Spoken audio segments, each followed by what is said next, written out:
Hi, my name is Class Inspector. Today inspecting this Sprinter van is 2009. So it does getting a bit old, obviously. Observing all the aspects of the car. However, obviously, let's get into it. All the bodywork previously has been resprayed, right? So pretty much all the bottom lines, especially that door sections, that section. Has excessive fillers used is because it's been bashed around and had some accident, insignificant damages and repaired. And you can see that door sticking out. It's got several dents.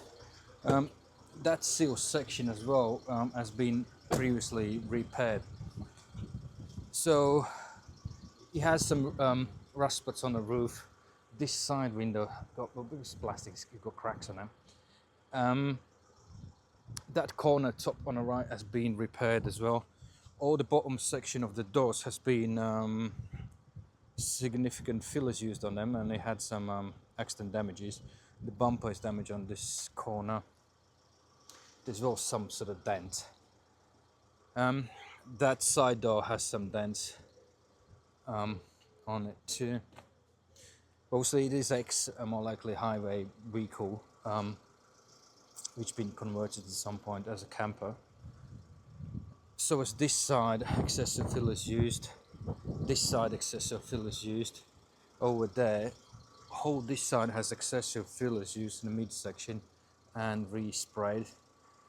Also, there's a patches where you can see color. Patches are in different colors.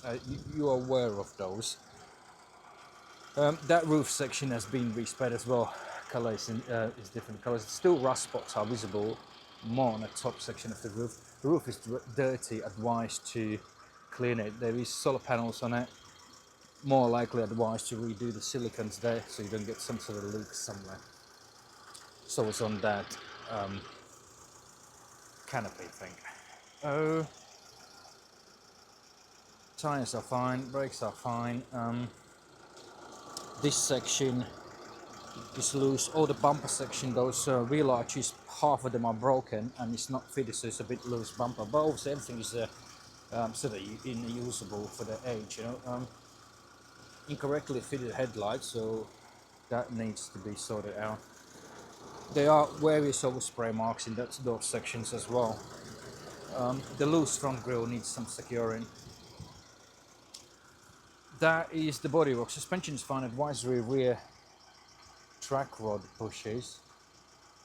Not track rod, I mean the anti-roll bar bushes at the back, and front suspension or lower arms. They are fair, right?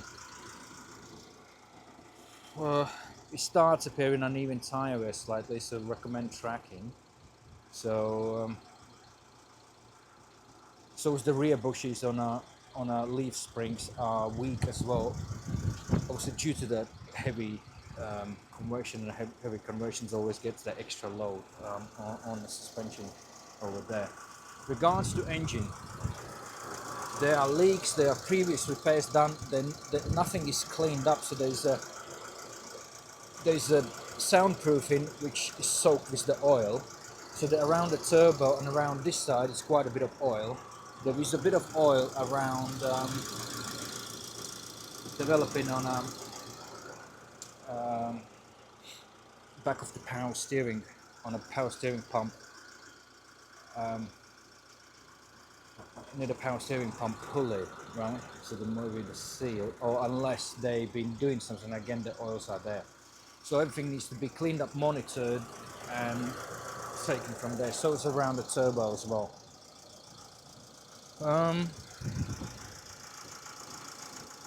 A rear diff seal is leaking, so that needs to be changed. Interior obviously has you've got marks, oversprays. Interior has obviously you can see significant wear on the steering wheel. Seats got covers, so that's not checked. How the condition of the seats are. So I'm gonna go for the road to see how it drives and performs.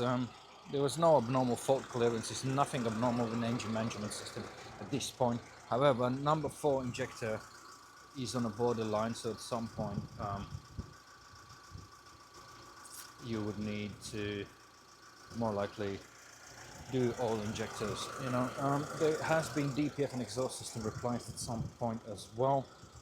That's not very recent. That's pretty much the vehicle. Anything else I will add in drivability for you in a report.